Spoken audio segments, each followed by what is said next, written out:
right, problem fixed here today, and we're going to talk about the key fob in the Hyundai Palisade. If your key fob is not responding to your vehicle, there's still a simple hack to be able to start your car. So I'm going to show you how that works.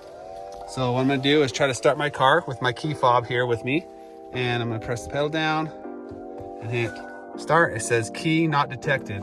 So what you're going to want to do now is take your key fob, have your foot on the pedal, take your key fob here, and then just actually push your key fob and push the start engine start stop, and it should start your car up.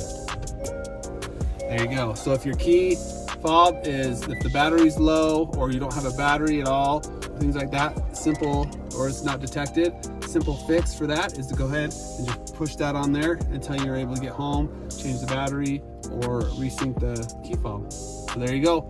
Problem fixed. Like and subscribe.